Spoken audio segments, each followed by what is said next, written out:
So hello everyone, welcome to Anthree commerce academy. क्या हालचाल है क्लास 12। तो जैसे कि आप लोगों को पता है, मैंने आप लोगों के साथ इकोनॉमिक्स सब्जेक्ट से रिलेटेड सीरीज स्टार्ट करी हुई है, जिसके अंदर जो हमारा फर्स्ट चैप्टर है इंडियन इकोनॉमिक्स से Indian economy on the eve of independence, उससे रिलेटेड वीडियो मेरे यूट्यूब चैनल पर आ गई हैं, तो जाकर के देख लो। साथ ही साथ चैनल को लाइक करो, शेयर करो और सब्सक्राइब करो। ठीक है, आज की वीडियो के अंदर हम डिस्कस करने वाले हैं इंडियन इकोनॉमी का सेकेंड चैप्टर, जो कि बात करेगा इंडियन इकोनॉमी 1950 से लेकर के 1990 तक का पीरियड।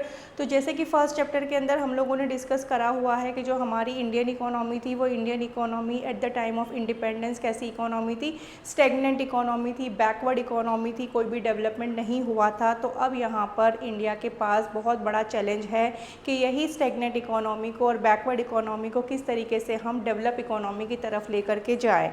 ठीक है, तो ये जो तुम्हारा चैप्टर है 1950 से लेकर के 1990 तक का पीरियड, वो आप लोगों को बताएगा कि हम लोगों ने ऐसी कौन कौन सी स्ट्रेटजीज़ या पॉलिसीज़ को एक्सेप्ट करा है, अडॉप्ट करा है, जिसके थ्रू हमने हमारी इंडियन इकोनॉमी को डेवलप इकोनॉमी की तरफ लेके जाने की पूरी कोशिश करी है। ठीक है, तो अब यहाँ पर सबसे पहले हम डिस्कस कर लेते हैं कि जैसे ही हम आज़ाद हुए 1947 के अंदर, हमारे पास जो है वो चैलेंजेस क्या क्या थे।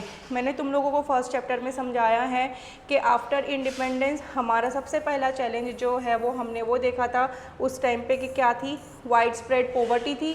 तो इस पॉवर्टी को हम किस तरीके से ओवरकम करेंगे, ये बड़ा चैलेंज है। दूसरा चैलेंज ये है कि हमारी जो है इंडस्ट्रियल वीकनेस थी, कोई हमारा इंडस्ट्रियल बेस नहीं था, कोई कैपिटल गुड्स इंडस्ट्री नहीं थी। जो हमारी हैंडीक्राफ्ट इंडस्ट्री थी, उस हैंडीक्राफ्ट इंडस्ट्री को कम्प्लीटली डिस्ट्रॉय कर दिया गया था। तो अब इंडियन गवर्नमेंट के पास ये चैलेंज है कि यहाँ से हम किस तरीके से आगे चलेंगे और किस तरीके से ये जो हमारी सारी प्रॉब्लम है उसको ठीक करेंगे। ठीक है, तो सबसे पहला क्वेश्चन जो हमारे पास आता है कि आफ्टर इंडिपेंडेंस हमारे जो इंडिया का स्ट्रक्चर है, वो इंडिया का स्ट्रक्चर हमें किस तरीके से बनाना है। ठीक है, क्योंकि इंडियन इकोनॉमी जो है वो कौन से स्ट्रक्चर को फॉलो करेगी, तो उसके लिए हम सबसे पहले हम समझ लेते हैं कि हमारे पास जो है वो तीन तरह की इकोनॉमी होती हैं। एक है तुम्हारी कैपिटलिस्ट इकोनॉमी। कैपिटलिस्ट इकोनॉमी कौन सी इकोनॉमी होती है, जहाँ पर कंप्लीट कंट्रोल जो है वो किसका होता है, प्राइवेट सेक्टर का। ठीक है, अगर प्राइवेट सेक्टर कंप्लीट कंट्रोल करेगी तो जाहिर सी बात है भाई, हम सबको पता है कि प्राइवेट सेक्टर जो है वो सिर्फ और सिर्फ बात करता है प्रॉफिट मैक्सिमाइजेशन का। तो यहाँ पर जो है हम ये इकोनॉमी को एक्सेप्ट नहीं कर सकते थे, because capitalist is complete control of private sector. ठीक है, तो हमने इस इकोनॉमी को एक्सेप्ट नहीं करा है। दूसरा है सोशलिस्ट इकोनॉमी। सोशलिस्ट इकोनॉमी ये कहती है कि जहाँ पर कंप्लीट कंट्रोल जो है वो किसका हो जाएगा, गवर्नमेंट का। अब हमें पता है कि गवर्नमेंट जो है वो कोई प्रॉफिट मोटिव की वजह से काम नहीं करती हैं। गवर्नमेंट जो है वो बात करती हैं सोशल वेलफेयर का। ठीक है, तो अब यहाँ पर से हमारे पास ये क्वेश्चन है कि हमें जो है वो कौन सी इकोनॉमी को एक्सेप्ट करना है, क्योंकि कैपिटलिस्ट कम्प्लीटली प्राइवेट हो गई, सोशलिस्ट कम्प्लीटली गवर्नमेंट हो गई। तो अब जो है इंडिया ने जो इकोनॉमी को एक्सेप्ट करा है, वो इकोनॉमी कौन सी इकोनॉमी है, मिक्स्ड इकोनॉमी। तो मिक्स्ड इकोनॉमी क्या कहता है कि जहाँ पे private sector and public sector, मतलब गवर्नमेंट सेक्टर, दोनों मिल करके जो है वो इंडिया के डेवलपमेंट के लिए आगे बढ़ेंगे। ठीक है ना, तो हमने कौन सी इकोनॉमी को एक्सेप्ट करा, मिक्स्ड इकोनॉमी को। ठीक है, तो सबसे पहला क्वेश्चन है कि आफ्टर इंडिपेंडेंस हमें जो कंट्री को डेवलपमेंट की तरफ लेके जाना है, तो सबसे पहला क्वेश्चन कि हमने जो है इंडियन इकोनॉमी को कौन सी इकोनॉमी बनाई है, मिक्स्ड इकोनॉमी बनाई है, जहाँ पे पब्लिक एंड प्राइवेट दोनों मिल करके इंडिया को डेवलपमेंट की तरफ लेकर के जाएगा। ठीक है, चलो अब इकोनॉमिक प्लानिंग।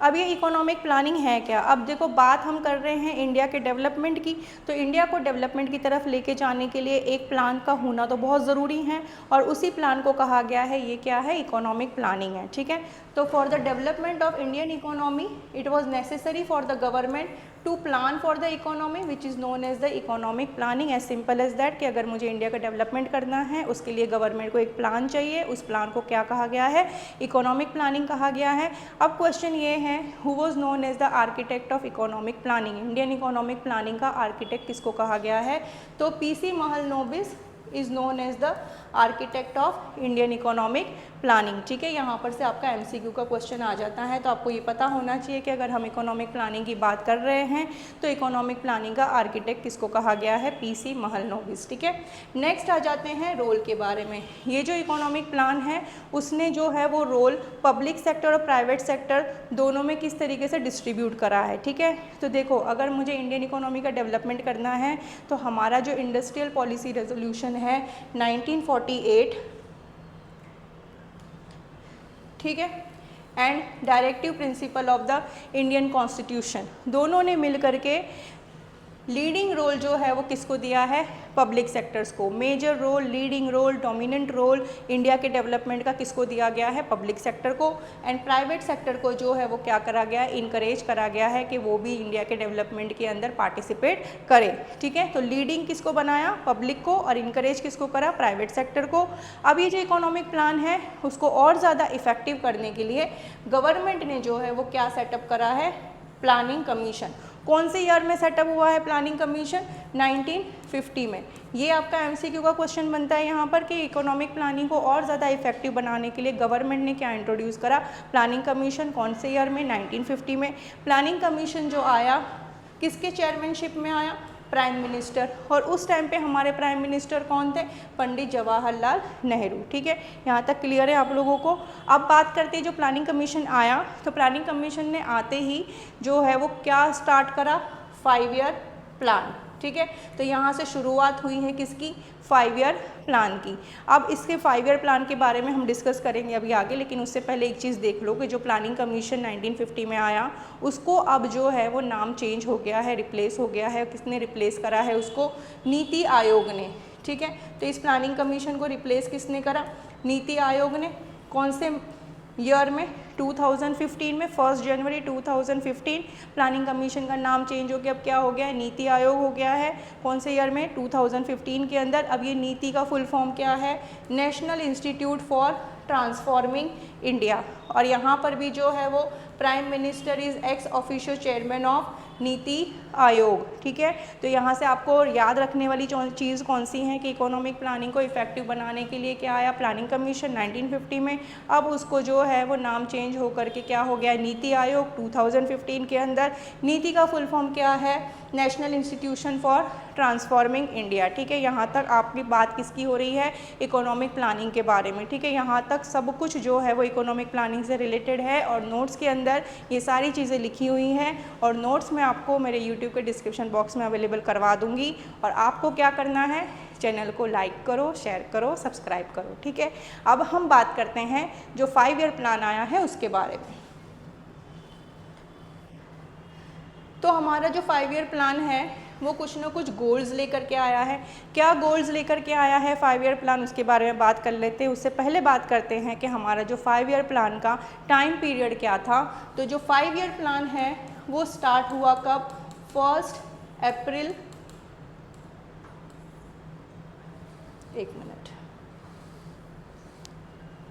1 अप्रैल 1951 से लेकर के 31 मार्च 1956 is the era of first 5 year plan. ठीक है, अभी जो 5 ईयर प्लान है वो गोल्स लेकर के आया है, 4 गोल्स लेकर के आया है 5 ईयर प्लान। कौन कौन से गोल्स हैं, सेल्फ रिलायंस। अब सेल्फ रिलायंस जो है वो किसकी बात करता है कि हमें जो है वो किसी भी बाहर की फॉरेन कंट्री के ऊपर डिपेंडेंसी नहीं रखनी है, हमें हमारी खुद की कंट्री के अंदर प्रोडक्शन करना है। तो हमें क्या बनना है, सेल्फ रिलायंस बनना है। ठीक है, रिड्यूसिंग डिपेंडेंस ऑन इम्पोर्ट्स, बिल्कुल भी नहीं करना है हमें बाहर की कंट्री से इम्पोर्ट। देन दूसरा जो है वो गोल क्या है, इक्विटी का। इक्विटी का गोल क्या कहता है कि कोई भी डिस्क्रिमिनेशन नहीं होनी चाहिए, रिचर सेक्शन हो या पुअर सेक्शन हो, उसके बीच में जो गैप बढ़ रहा है, जो वहाँ पर हमारा क्या हो रहा है, इनइक्वालिटीज़ देखने को मिल रही है, उस इनइक्वालिटीज़ को हमें क्या करनी है, ख़त्म करनी है, हमें उसको कम करना है। ठीक है, और जो बेसिक नीड्स हैं वो बेसिक नीड्स तो each and every section of the society को मिलनी ही चाहिए, वो बात करती हैं कौन सा, इक्विटी। ठीक है, नेक्स्ट आ जाता है मॉडर्नाइजेशन। तो अब जैसे कि हमने फर्स्ट चैप्टर के अंदर देखा था कि कम्प्लीटली हमारी कंट्री के अंदर कोई भी मॉडर्नाइजेशन नहीं था, कोई भी टेक्नोलॉजी नहीं थी, ट्रेडिशनल मेथड ऑफ फार्मिंग के ऊपर हम कम्प्लीटली डिपेंडेंट थे। तो अब हमें कहाँ जाना है, मॉडर्नाइजेशन की तरफ जाना है, मतलब हमें टेक्नोलॉजी को अडॉप्ट करना है और हमारा जो सोशल आउटलुक है उसको चेंज करना है, वे ऑफ थिंकिंग को चेंज करना है। ठीक है, नेक्स्ट आ जाता है हमारा ग्रोथ। तो ग्रोथ जो है वो किसकी बात करता है कि हमें हमारी कंट्री के अंदर जो है वो किसको इंक्रीज़ करना है, जीडीपी को इंक्रीज़ करना है, क्योंकि जितनी ज़्यादा जीडीपी इंक्रीज़ होगी उतना ही हमारी कंट्री का क्या होगा, ग्रोथ होगा। तो ये 4 गोल्स जो है वो हमारे आए हैं फर्स्ट 5 ईयर प्लान के। तो 5 ईयर प्लान्स के गोल्स कौन कौन से हो गए हमारे, self reliance, equity, modernisation and growth. ठीक है, क्लियर है यहाँ तक आपको। तो अब 1 बाय 1 इसको डिटेल में समझ लेते हैं। जो ग्रोथ है, ग्रोथ किसकी बात करता है? मैंने तुम लोगों को अभी बताया कि किसी भी कंट्री का अगर मुझे ग्रोथ जानना है तो आप उस कंट्री की क्या पता करोगे? GDP, gross domestic product. जितनी ज़्यादा जीडीपी होगी उतना ज़्यादा उस कंट्री का क्या हो रहा होगा? ग्रोथ हो रहा होगा। ठीक है, इकोनॉमिक्स लैंग्वेज में हम क्या बात करते हैं कि अगर मुझे किसी भी कंट्री का ग्रोथ जानना है, पता करना है, तो उस कंट्री की जीडीपी को देख लो, आपको पता चल जाएगा कि कंट्री जो है वो ग्रो कर रही है या नहीं कर रही है। ठीक है, अब जीडीपी किस तरीके से इंक्रीज़ होगी? तो जितना ज़्यादा हम प्रोडक्शन करेंगे हमारी कंट्री के अंदर उतना ज़्यादा हमारी जीडीपी बढ़ेगी। ठीक है, प्रोडक्शन गुड्स एंड सर्विसेज का। तो हमारा जो है वो गोल क्या है कि हमें क्या करना है? ग्रोथ करना है ना। अब ग्रोथ करने के लिए क्या बढ़ानी पड़ेगी? जीडीपी बढ़ानी पड़ेगी। जीडीपी कैसे बढ़ेगी? जितनी ज़्यादा प्रोडक्शन एक्टिविटी करेंगे खुद की कंट्री के अंदर, जितना प्रोड्यूस करेंगे गुड्स हो या सर्विसेज हो, तो उससे हमारा क्या देखने को मिलेगा? ग्रोथ। ठीक है, तो growth is all related to increasing of GDP. Clear है यहाँ पर? चलो नेक्स्ट चलते हैं अब हम मॉडर्नाइजेशन की तरफ। तो अगर कंट्री को मॉडर्नाइज बनाना है तो सबसे पहले हमें जो है वो क्या करना पड़ेगा? टेक्नोलॉजी को अडॉप्ट करना पड़ेगा। ठीक है, तो हमारा फर्स्ट पॉइंट मॉडर्नाइजेशन में क्या बनता है? Adoption of technology. बिकॉज बिना टेक्नोलॉजी को अडॉप्ट किए हम मॉडर्नाइजेशन की तरफ नहीं जा सकते हैं। ठीक है, फॉर एग्ज़ाम्पल अगर मुझे एग्रीकल्चर की बात करूँ, एग्रीकल्चर सेक्टर्स के अंदर मुझे आगे बढ़ना है तो मुझे जो है वो मॉडर्न टेक्नोलॉजी को यूज़ करना पड़ेगा। तो यहाँ पर हम क्या कर सकते हैं? न्यू वैरायटी ऑफ सीड्स को यूज़ कर सकते हैं। ठीक है,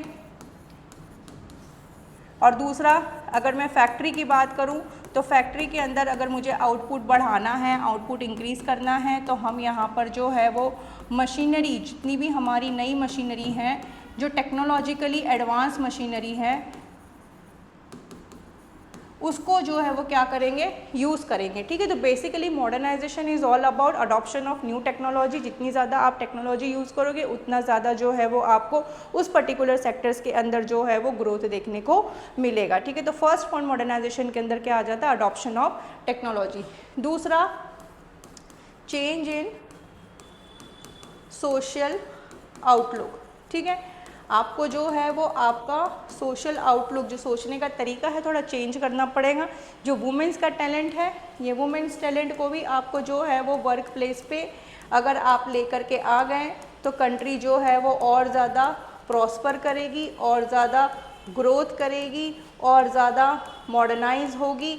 तो इस वजह से कहा गया है कि हमें जो है वो कंप्लीट चेंज करना है सोशल आउटलुक के ऊपर। वुमेंस के टैलेंट को भी हमें वर्क प्लेस पे लेकर के आना है।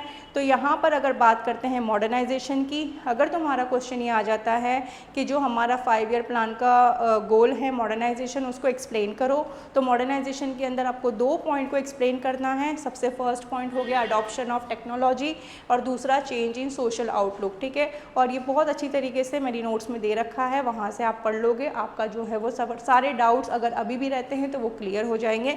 ठीक है, नेक्स्ट आ जाता है सेल्फ रिलायंस। ठीक है, अब सेल्फ रिलायंस तो जो है वो किसकी बात करेगा कि हमें जो है वो क्या करना है? डोमेस्टिकली प्रोडक्शन करना है, बाहर की कंट्री के ऊपर डिपेंडेंसी नहीं रखना है, खुद की कंट्री के अंदर प्रोड्यूस करना है। Make in India. बहुत हो गई फॉरेन कंट्री की डिपेंडेंसी। अभी तो हम आज़ाद हुए हैं, और आज़ाद होने के बाद वापस हम जो है वो हमारी जो हमारी नीड्स एंड वांट्स हैं, चाहे वो फूड से रिलेटेड हो, चाहे हमारे जो है वो कैपिटल गुड से रिलेटेड हो, हमें फॉरेन कंट्री के अंदर बिल्कुल डिपेंडेंट नहीं होना है। हमें खुद की कंट्री के अंदर जो है वो प्रोड्यूस करना है, मेक इन इंडिया करना है, डोमेस्टिकली प्रोड्यूस करना है। तो यहाँ पर अगर गवर्नमेंट ये सेल्फ रिलायंस की पॉलिसी लेकर के आई है तो उसके पीछे क्या एम है, क्या ऑब्जेक्टिव है, क्यों लेकर के आई है, ये क्वेश्चन आपका आ जाता है। तो यहाँ पर पॉलिसी बिहाइंड सेल्फ रिलायंस, तो सेल्फ रिलायंस के पीछे सरकार की पॉलिसी आने के पीछे रीज़न यही है कि हमें जो है वो क्या करना है? Avoid foreign dependency. ठीक है,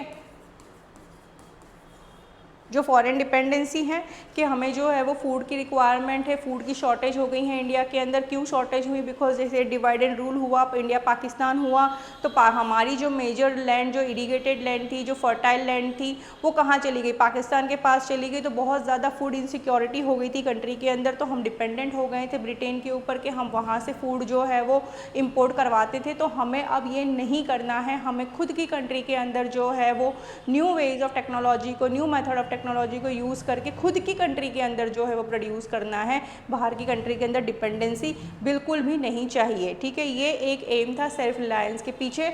और दूसरा है अवॉइड फॉरेन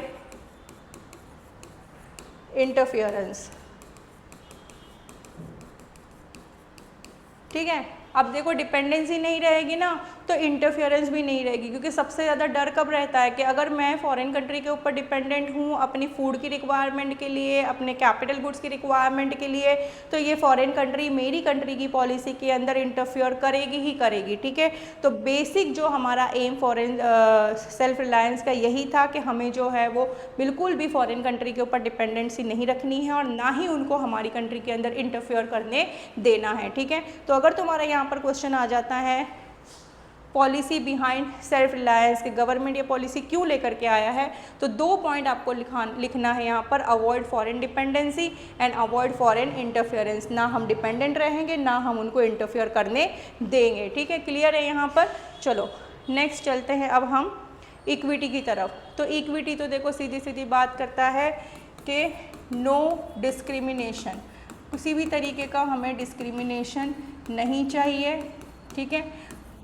इनइक्वालिटीज़ भी नहीं चाहिए।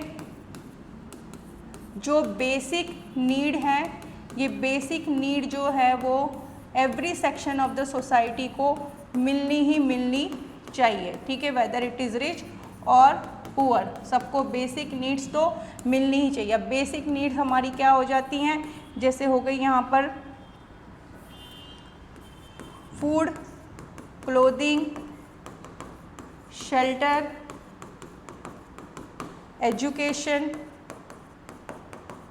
हेल्थ, ये सारी चीज़ों के अंदर कोई भी this is the basic right of every human being. आप उसके अंदर कैसे डिस्क्रिमिनेशन कर सकते हो? दूसरी बात है जो इनइक्वालिटीज़ हमें देखने को मिल रही हैं रिच एंड पुअर सेक्शन के बीच में, जो गैप देखने को मिल रहा है उस गैप को भी हमें कम करना है। तो ये बात करता है इक्विटी, ठीक है। तो हमारे बेसिकली फोर गोल्स हैं 5 ईयर प्लान के, और 4 गोल्स के अंदर अगर मैं तुमको कहूँ कि जहाँ से मेजर क्वेश्चन आए गए हैं, तो मेजर क्वेश्चन हमारा कहाँ से आया है, एक तो है तुम्हारा मॉडर्नाइजेशन से और दूसरा है तुम्हारा सेल्फ रिलायंस से, ठीक है। तो आपको बहुत अच्छे से क्या करके जाना है, मॉडर्नाइजेशन, ठीक है, इसको तो अच्छे से आपको करना ही करना है। और दूसरा सेल्फ रिलायंस जो है वो अच्छे से करके जाना है।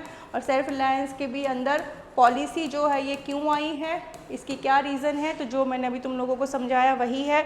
और ये सारे गोल्स जितने भी हैं बहुत अच्छे से क्लियरली मेरी नोट्स में एक्सप्लेन किए हुए हैं, तो वो मैं आप लोगों को प्रोवाइड करवा दूँगी। मेरी चैनल को सब्सक्राइब कर लो। चलो ठीक है, अब आगे बढ़ते हैं। अब देखो जितना भी हमने अभी तक एग्रीकल्चर सेक्टर को देखा फर्स्ट चैप्टर के अंदर, तो फर्स्ट चैप्टर में जो हमें एग्रीकल्चर सेक्टर देखने को मिला बिल्कुल स्टेगनेंट देखने को मिला है। कोई भी डेवलपमेंट उस सेक्टर के अंदर नहीं हुआ है। और किसी ने, जो ब्रिटिश थे, वो ब्रिटिश ने वहाँ पर कोई ऐसे एफर्ट्स भी नहीं करे हैं कि हमारा एग्रीकल्चर सेक्टर्स जो है वो डेवलप कर जाए। तो हमने क्या देखा एग्रीकल्चर सेक्टर्स के अंदर, लो प्रोडक्टिविटी। अब लो प्रोडक्टिविटी तो होगी ही, बिकॉज कोई भी मॉडर्नाइजेशन ऑफ टेक्नोलॉजी नहीं थी, हम ट्रेडिशनल मेथड के ऊपर डिपेंडेंट थे। तो प्रोडक्टिविटी भी हमारी कैसी थी, लो प्रोडक्टिविटी, ठीक है। डिसगाइज्ड अनएम्प्लॉयमेंट, डिसगाइज्ड अनएम्प्लॉयमेंट मतलब ज़रूरत से ज़्यादा लोग जो है वो एग्रीकल्चर सेक्टर्स के अंदर बिजी हैं अपने लाइवलीहुड अर्न करने के लिए। तो ये तो हम लोगों ने बहुत बार क्लास 10th SST में भी डिसगाइज्ड अनएम्प्लॉयमेंट के बारे में पढ़ाई है, तो ये हमें पता ही है, ठीक है ना। जहाँ पर डिसगाइज का मतलब है एग्रीकल्चर सेक्टर्स के अंदर ज़रूरत से ज़्यादा लोग एम्प्लॉयड है, उतनी की ज़रूरत नहीं है। तो ये भी इस वजह से क्या है, उनका फुल पोटेंशियल जो है वो यूटिलाइज नहीं हो पा रहा है। तो ये भी एक प्रॉब्लम है एग्रीकल्चर सेक्टर्स की जो हमें देखने को मिली थी, क्योंकि हैंडीक्राफ्ट इंडस्ट्री जब डिस्ट्रॉय हुई तो वहाँ के आर्टिसंस और क्राफ्ट पर्सनस के पास कोई ऑप्शन ही नहीं था। देवर फोर्सफुल्ली उनको जो है वो एग्रीकल्चर सेक्टर्स को अपना लाइवलीहुड के लिए ज्वाइन करना ही पड़ा। तो ये एक प्रॉब्लम दिखी। नेक्स्ट हाई डिपेंडेंसी किसके ऊपर थी, मॉनसून के ऊपर, जैसे कि कोई मॉडर्नाइजेशन नहीं था तो इरिगेशन फैसिलिटी भी नहीं थी, तो हमें जो है वो डिपेंडेंसी किसके ऊपर थी, मॉनसून के ऊपर। नेक्स्ट जो है वो कैसी फार्मिंग थी, सब्सिस्टेंस फार्मिंग। सब्सिस्टेंस फार्मिंग कौन सी फार्मिंग होती है, जहाँ पर उतना ही प्रोड्यूस हो रहा है जितना आपके सेल्फ के लिए ज़रूरी है, आप इतना ज़्यादा प्रोडक्शन कर ही नहीं रहे हो कि आप मार्केट के लिए भी जो है वो जा करके सेल कर सको, तो सब्सिस्टेंस फार्मिंग हो रही है। क्यों सब्सिस्टेंस फार्मिंग के पीछे भी रीज़न यही है कि ट्रेडिशनल मेथड है, डिपेंडेंसी है रेनफॉल के ऊपर, तो इससे ज़्यादा तो प्रोड्यूस हो ही नहीं पाएगा, इतना ही प्रोड्यूस होगा जितना कि मैं सर्वाइव कर सकूँ, ठीक है। तो ये सब्सिस्टेंस फार्मिंग हो गई। Outdated technology, again same. Land tenure issue, land tenure issue मतलब ज़मींदारी सिस्टम हमने देखी यहाँ पर, ठीक है, तो ये भी एक प्रॉब्लम थी। Fragmented land holdings, fragmented land holdings का मतलब क्या हो जाता है, इनहेरिटेंस प्रैक्टिसेस, मतलब जो है इनहेरिटेंस मतलब कि मेरे जो रिलेटिव्स हैं, मेरी जो पीढ़ी दर पीढ़ी हैं, ठीक है, बाप के बाद जो है बेटा को मिल जाएगी वो लैंड, तो फ्रेगमेंटेड लैंड होल्डिंग्स हमें देखने को मिली। Inheritance practice led to increasing smaller and economically unviable farm sizes. तो ये सारी हमें कहाँ देखने को मिली है, ये सारी प्रॉब्लम थी एग्रीकल्चर सेक्टर्स की, ठीक है। तो सरकार के पास यहाँ पर जो है वो क्या हो गया, ये अब जो है वो हमें अगर इकोनॉमी को डेवलप करना है, इंडियन इकोनॉमी को, तो सबसे पहले जो हमारा एग्रीकल्चर सेक्टर जो कुछ इस तरीके का दिख रहा है, स्टैग्नेंट, बैकवर्ड, आउटडेटेड, तो उसको ठीक करना है ना। तो सरकार यहाँ पर क्या करेगी, सबसे पहले एग्रीकल्चर सेक्टर्स को ठीक करने के लिए पॉलिसी लेकर के आई हैं, और ये पॉलिसी आपको अच्छे से करनी है क्योंकि यहाँ पर से आपका मेजर क्वेश्चन बनता है, ठीक है। तो गवर्नमेंट ने क्या करा, इम्प्लीमेंट करें सेवरल लैंड रिफॉर्म्स, ठीक है, to increase agriculture productivity and address rural inequality. तो सरकार का तो काम है ना कि अब यहाँ पर जो हमारा एग्रीकल्चर सेक्टर इतना स्टेगनेंट एग्रीकल्चर सेक्टर है, तो अब उसको आगे ठीक करने के लिए कुछ ना कुछ पॉलिसी वो लेकर के आएगी। तो यहाँ पर तुम्हारा जो है वो सरकार ने क्या लेकर के आया है, लैंड रिफॉर्म्स। अब लैंड रिफॉर्म्स के अंदर जो है वो दो चीज़ों की बात हो रही है, जहाँ पर एक तो हो गई आपकी, सरकार ने आते ही क्या करा, अबॉलिशन ऑफ इंटरमीडियरीज, मतलब ज़मींदारी सिस्टम को ख़त्म करा, और एम बिहाइंड क्या था, land to the tiller. Abolition of intermediaries का मतलब क्या है, जो एक्चुअल कल्टीवेटर है, ठीक है, ये एक्चुअल कल्टीवेटर को जो है वो हमें क्या देना है, इंसेंटिव। सरकार जो भी इंसेंटिव देगी एग्रीकल्चर सेक्टर्स को इम्प्रूव करने के लिए, वो किसको मिलेगा, एक्चुअल कल्टीवेटर को, ठीक है। कोई ज़मींदार, कोई इंटरमीडियरीज जो बीच में है, उसको क्या होना है, कंप्लीट अबॉलिश करना है, एक्चुअल कल्टीवेटर को इंसेंटिव्स मिलेगा। तो ये एक्चुअल कल्टीवेटर उस इंसेंटिव को एग्रीकल्चर सेक्टर्स में लगाएगा, और एग्रीकल्चर सेक्टर में इंसेंटिव लगने की वजह से यहाँ पर एग्रीकल्चर सेक्टर्स का हमें क्या देखने को मिलेगा, ग्रोथ देखने को मिलेगा, ठीक है। तो एम जो है लैंड टू द टीलर करने के पीछे रीज़न ही यही था कि जो इंसेंटिव सरकार अब देगी एग्रीकल्चर सेक्टर्स को इम्प्रूव करने के लिए, तो वो इंसेंटिव्स अगर तुम्हारे बीच में इंटरमीडियरीज रहे और उनको मिल गया तो वो एग्रीकल्चर सेक्टर्स में नहीं लग सकता है। तो इसीलिए those who were actual cultivator, जो एक्चुअल टीलर्स हैं, उसको ही सरकार इंसेंटिव्स देगी। क्लियर है यहाँ पर। नेक्स्ट आ जाता है हमारा लैंड सीलिंग। सरकार ने जो लैंड रिफॉर्म्स लेकर के आई, तो लैंड रिफॉर्म्स के अंदर abolition of intermediaries was the first point, और दूसरा सरकार ने क्या करा, लैंड सीलिंग कर दी। लैंड सीलिंग का मतलब क्या हो जाता है, आफ्टर अ स्टिपुलेटेड लिमिट जितनी भी एक्स्ट्रा लैंड होगी वो लैंड किसके अंडर चली जाएगी, गवर्नमेंट के कंट्रोल में चली जाएगी, ठीक है। और fixing the specified limit of land which could be own by an individual, के एक इंडिविजुअल के पास सरकार ने जो लिमिट बता दी, उस लिमिट से ज़्यादा अगर लैंड का एरिया होगा तो वो एरिया जो है वो किसके पास चला जाएगा, गवर्नमेंट के पास, और गवर्नमेंट जो है उस लैंड को किसको डिस्ट्रीब्यूट कर देगा, जो लैंडलेस लेबरर है उसके पास, ठीक है। तो यहाँ पर दो पॉलिसी जो है वो लैंड रिफॉर्म्स के अंदर आई, ठीक है। सबसे फर्स्ट जो है वो क्या आ गया हमारा, एबॉलिशन ऑफ इंटरमीडियरीज, ठीक,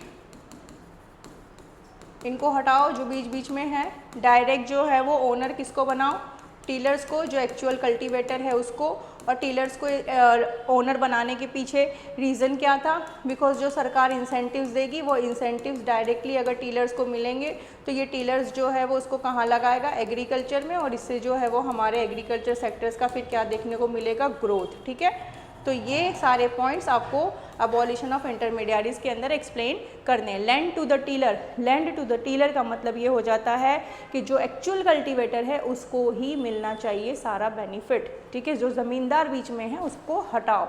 नेक्स्ट है लैंड सीलिंग। तो लैंड सीलिंग का मतलब है कि एक इंडिविजुअल के पास जितनी भी सरकार ने बता दी है उस लिमिट से ज़्यादा अगर ज़मीन होगी वो ज़मीन चली जाएगी किसके पास? गवर्नमेंट के पास। ठीक है, तो लैंड रिफॉर्म्स आए। लैंड रिफॉर्म्स के अंदर हमें जो है वो 2 पॉइंट एक्सप्लेन करने हैं। कौन से? Abolition of intermediaries and land ceiling. तो यहाँ पर से तुम्हारा क्वेश्चन आता ही आता है कि सरकार ने जो है वो एग्रीकल्चर सेक्टर्स को डेवलप करने के लिए कौन कौन सी पॉलिसीज़ लेकर के आए हैं। तो उसके अंदर सबसे पहले आ गया हमारा क्या? लैंड रिफॉर्म्स, और उसके अंदर ये 2 सब पॉइंट आपको एक्सप्लेन करने हैं। नेक्स्ट जो है वो दूसरी पॉलिसी सरकार लाए हैं एग्रीकल्चर सेक्टर्स को इम्प्रूव करने के लिए, ग्रीन रेवोल्यूशन। ठीक है, अब ये भी कोई आप लोगों के लिए न्यू टर्म नहीं है। ग्रीन रेवोल्यूशन है मॉडर्न मेथड ऑफ कल्टीवेशन का दूसरा नाम ग्रीन रेवोल्यूशन है। अब ग्रीन रेवोल्यूशन को यूज़ करने के लिए, इस मॉडर्न मेथड को यूज़ करने के लिए हमें जो है वो किन चीज़ों की ज़रूरत है? एक तो है HYV सीड्स, हमें हाई यील्डिंग वैरायटी सीड्स को चाहिए ही चाहिए। दूसरा प्रॉपर इरीगेशन फैसिलिटी होनी चाहिए। तीसरा पेस्टिसाइड्स एंड फर्टिलाइज़र्स का यूज़। अगर हम यहाँ पर HYV सीड्स की बात करते हैं, प्रॉपर इरिगेशन फैसिलिटी की बात करते हैं एंड फर्टिलाइज़र्स एंड पेस्टिसाइड्स की बात करते हैं, तो ये सब मिलाकर के ग्रीन रेवोल्यूशन को क्या बनाता है? सक्सेसफुल बनाता है। ठीक है, इन तीनों चीज़ों के अलावा ग्रीन रेवोल्यूशन सक्सेसफुल नहीं हो सकता। देन जो हमारा ग्रीन रेवोल्यूशन आया, ग्रीन रेवोल्यूशन जो है वो हमने 2 फेजेस के अंदर देखा। जो हमारा फर्स्ट फेज़ है ग्रीन रेवोल्यूशन का, दैट इज़ 1960 से लेकर के 1970। तो ये ग्रीन रेवोल्यूशन का जो फर्स्ट फेज़ है वो सबसे ज़्यादा बेनिफिट किसको करा है? वीट ग्रोइंग रीजन को बेनिफिट करा। वीट की प्रोडक्शन के अंदर जो है वो हमें ट्रिमेंडस इंक्रीज़ देखने को मिला है। ठीक है, तो focus primarily on wheat productions in irrigated regions of Punjab, Andhra Pradesh and Tamil Nadu. तो इस रीजन के अंदर जो है वो सबसे ज़्यादा सक्सेसफुल हुआ है ग्रीन रेवोल्यूशन, और सबसे ज़्यादा बेनिफिट कौन से क्रॉप को हुआ है? वीट को। ठीक है, तो वीट की अगर मैं वो कहूँ कि बेनिफिट हुआ है तो वीट प्रोडक्शन जो है वो हमारा इंक्रीज़ कितने % से हुआ है? 30% से वीट की प्रोडक्शन के अंदर हमें इंक्रीज़ देखने को मिला है फर्स्ट फेज़ के अंदर। ठीक है, देन जो ग्रीन रेवोल्यूशन का हमारा सेकेंड फेज़ आया है दैट इज़ बिटवीन 1970 से लेकर के 1980। तो सेकेंड फेज़ के अंदर वीट के अलावा भी जितने भी अलग अलग क्रॉप्स थे उसको भी बेनिफिट हुआ है ग्रीन रेवोल्यूशन से। तो यहाँ पर ये क्या कह रहा है? Expanded to include rice cultivation across wider geographical area including southern states, implemented IR8 and other high yielding rice variety. तो बेसिकली क्या है कि फर्स्ट फेज़ के अंदर हमें वीट ग्रोइंग रीजन के अंदर बेनिफिट देखने को मिला है, एंड सेकेंड फेज़ के अंदर जो है वो राइस की कल्टीवेशन के अंदर भी हमें जो है वो बेनिफिट देखने को मिला है ग्रीन रेवोल्यूशन का। ठीक है, तो फर्स्ट फेज़ कब आया? 60-70 में, और सेकेंड फेज़ कब आया? 70-80 में। तो this is all related to green revolution. ठीक है, नेक्स्ट आ जाते हैं हम। ये जो ग्रीन रेवोल्यूशन आया, इस ग्रीन रेवोल्यूशन का जो है वो हमें बेनिफिट क्या देखने को मिला है? तो बेनिफिट हमें क्या देखने को मिला है ग्रीन रेवोल्यूशन का? सबसे पहले जो हम वहाँ पर सेल्फ सफिशिएंसी में थे, हमारा फर्स्ट चैप्टर जो हमने एग्रीकल्चर सेक्टर्स के अंदर प्रॉब्लम देखी, वो प्रॉब्लम हमने ये देखी कि हम जो है वो क्या थे? सेल्फ सफिशिएंसी, मतलब हम सिर्फ खुद के लिए ही प्रोड्यूस कर पाते थे। But after the introduction of green revolution हमने क्या अचीव करा है? मार्केटेबल सरप्लस, मतलब सेल्फ सफिशिएंसी के अलावा भी हमारे पास इतना ज़्यादा प्रोडक्शन हुआ है कि हम उसको मार्केट में जाकर के सेल कर सकते हैं। ठीक है, दूसरा buffer stock of food grains. Buffer stock of food grains का मतलब क्या हो जाता है कि गवर्नमेंट जो है वो यहाँ पर क्या करेगी? Sufficient amount of food grains को स्टोर करके रखेगी, स्टॉक करके रखेगी, और जब फूड की शॉर्टेज होगी उस शॉर्टेज के टाइम में उस फूड को जो है वो मार्केट में लेकर के आएगी। तो ये बफर स्टॉक जो है ये भी पॉसिबल कब हुआ है, जब ग्रीन रेवोल्यूशन आया है तब, ठीक है। तो this is the second benefit. Then third है benefit to low income group. देखो लो इनकम ग्रुप को बेनिफिट ग्रीन रेवोल्यूशन से कैसे हुआ, बिकॉज यहाँ पर हमने क्या देखा कि ग्रीन रेवोल्यूशन के आने की वजह से हमारा जो है वो कल्टीवेशन के अंदर हमें ट्रिमेंडस इंक्रीज देखने को मिला। इसका मतलब है कि मार्केट के अंदर जो है वो फूड ग्रेन की सप्लाई ज़्यादा बढ़ गई। तो जब सप्लाई ज़्यादा बढ़ेगी तो ऑटोमेटिकली प्राइस जो है वो फूड ग्रेन के क्या हो गए, कम हो गए ना, जिसकी वजह से बेनिफिट किसको हुआ, लो इनकम ग्रुप को, ठीक है। तो ग्रीन रेवोल्यूशन के अगर बेनिफिट की बात हो रही है तो बेनिफिट हमारा क्या आ जाएगा, मार्केटेबल सरप्लस हमने अटेन कर लिया, दूसरा बफर स्टॉक मिल गया हमें, तीसरा बेनिफिट हो गया लो इनकम ग्रुप को, ठीक है। तो ये तुम्हारा पॉइंट आ जाता है एडवांटेजेस ऑफ ग्रीन रेवोल्यूशन। तो इसको अच्छे से करके हमें जाना है। नेक्स्ट आ जाता है risk involve in green revolution. तो देखो जितने एडवांटेजेस हैं ना उसके साथ साथ कुछ डिसएडवांटेजेस भी हैं ग्रीन रेवोल्यूशन के। वो डिसएडवांटेजेस हमें क्या देखने को मिला है, क्योंकि हमें पता है कि अगर ग्रीन रेवोल्यूशन को अगर मुझे यूज़ करना है तो मुझे फर्टिलाइजर्स एंड पेस्टिसाइड्स का यूज़ करना पड़ेगा, बिकॉज जो हमारा HYV सीड्स है वो हाईली प्रोन है पेस्ट अटैक के लिए।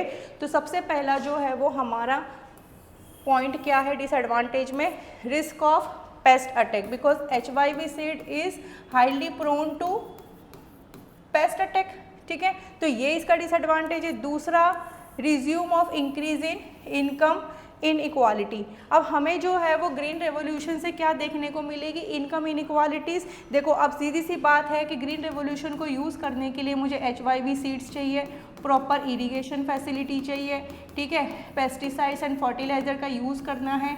तो इन चीज़ों को अगर यूज़ करना है तो ये बहुत ज़्यादा एक्सपेंसिव भी हैं। तो अब इसका बेनिफिट जो है वो प्रॉस्परस फार्मर ऑफ जो है वो तो उठा लेंगे, है ना, उसका बेनिफिट ग्रीन रेवोल्यूशन का प्रॉस्पर फार्मर जो है वो तो इसका बेनिफिट ले लेंगे। बट जो हमारे पुअर फार्मर है, ठीक है, जो हमारे मार्जिनल फार्मर है, वो मार्जिनल फार्मर और पुअर फार्मर जो है वो ग्रीन रेवोल्यूशन का बेनिफिट नहीं उठा पाएंगे, जिसकी वजह से हमें जो है वो फिर से क्या देखने को मिलेगा, इनइक्वालिटीज़ का गैप देखने को मिलेगा। तो ये भी एक डिसएडवांटेज है ग्रीन रेवोल्यूशन का, ठीक है। तो यहाँ पर आज की वीडियो के अंदर हमने कहाँ तक कर लिया है, जो सरकार ने एग्रीकल्चर सेक्टर्स को इम्प्रूव करने के लिए क्या पॉलिसी लेकर के आई है उसके बारे में बात करा है हमने। तो इसके अंदर हमारा जो है कहाँ तक हमने देखा,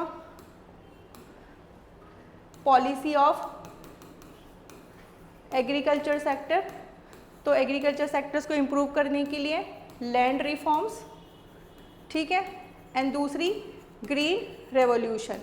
लैंड रिफॉर्म्स के अंदर एबॉलिशन ऑफ इंटरमीडियरीज, ठीक है, इंटरमीडियरीज को हमने एबॉलिश करा, और दूसरा जो है वो लैंड सीलिंग कर दी, ठीक है। और जो दूसरी पॉलिसी है that is green revolution. Green revolution के हमने 2 फेजेस देखे हैं, ठीक है, कौन कौन से फेजेस में अंदर कौन से क्रॉप को जो है वो बेनिफिट हुआ उसके बारे में करा है। एंड देन ग्रीन रेवोल्यूशन के जो है वो हमने करे हैं एडवांटेजेस एंड डिसएडवांटेजेस, ठीक है। तो ये सारी चीज़ें जो है वो आप इस वीडियो से बेनिफिट ले लो। यहाँ तक जितना ही मैंने समझाया है वो सारी चीज़ें अच्छे से समझ लो। नोट्स आपको यूट्यूब के डिस्क्रिप्शन बॉक्स में मिल जाएगी, और चैनल में आप अगर आपको समझ में आता है तो मेरी चैनल को लाइक करो, शेयर करो, सब्सक्राइब करो।